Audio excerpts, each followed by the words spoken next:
Friends మన సబ్స్క్రైబర్లో ఒకరు వాళ్ళకి వచ్చిన డౌట్ అయితే అడిగారు. ఆ డౌట్ ఏంటంటే డాన్స్ చేసేవాళ్ళు తప్పకుండా నీ క్యాప్స్ అనేది వాడాలని అడుగుతున్నారు. దీనికి రీజన్ ఏంటంటే నేను క్లియర్గా చెప్తాను చూడండి. ఫ్రెండ్స్ మనం నార్మల్గా డ్యాన్స్ చేస్తున్నాం, హెవీగా లేకుండా సింపుల్ డ్యాన్స్ చేస్తున్నాం, స్టాండింగ్లో నిల్చోండి అంటే దానికి నీ క్యాప్ అవసరం లేదు. ఓకేనా ఫ్రెండ్స్, అర్థమైందా? నీ క్యాప్ ఒకవేళ మీరు కొంచెం లైట్గా పెయిన్ వస్తుంది అంటే నీ సపోర్టర్ వాడండి. ఓకేనా, నీ క్యాప్ వేరు, నీ సపోర్టర్ వేరు. నీ సపోర్టర్ ఏంటంటే జస్ట్ క్లాత్ టైట్గా మన పైన ఉన్న జాయింట్ కింద ఉన్న జాయింట్ ప్రెస్ అయినప్పుడు మనకి హెవీ అంటే కొంచెం వెయిట్ ఎక్కువ ఉన్నారు లేదా కొంచెం వెయిట్ తక్కువ ఉన్న వాళ్ళకి కూడా కొంతమందికి పెయిన్ వస్తుంటుంది ప్రెస్ అయినప్పుడు. ఓకే, వాళ్ళు ఎప్పుడు అలవాటు లేకుండా చేసే వాళ్ళకి కొంచెం పెయిన్ వస్తుంది.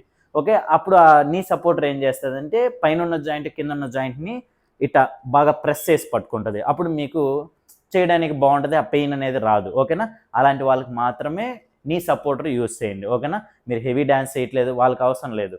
ఎవరికి అవసరం అంటే బాగా ఫ్లోర్ మూమెంట్లు, జిమ్నాస్టిక్స్, బాగా హెవీ మూమెంట్స్, బాగా ఫ్లోర్ మీద కూర్చోండేవి అలాంటివి వేసేవాళ్ళు తప్పకుండా నీ క్యాప్స్ యూజ్ చేయాలి ఫ్రెండ్స్. ఎందుకంటే జస్ట్ ఆ ఒక్క సాంగ్ కోసమో ఆ ఒక స్టెప్ కోసమో మన బాడీని ఇంజరీ చేసుకోకూడదు. ఓకేనా, ఒక స్టెప్ కోసమే నువ్వు బాడీని ఇంజరీ చేసుకునేసావు అనుకో, నెక్స్ట్ ఇంకా చాలా మంచి మూమెంట్స్ ఉన్నాయి, చాలా సాంగ్స్ చేయాలి, అవన్నీ ఎలా చేయగలుగుతాం?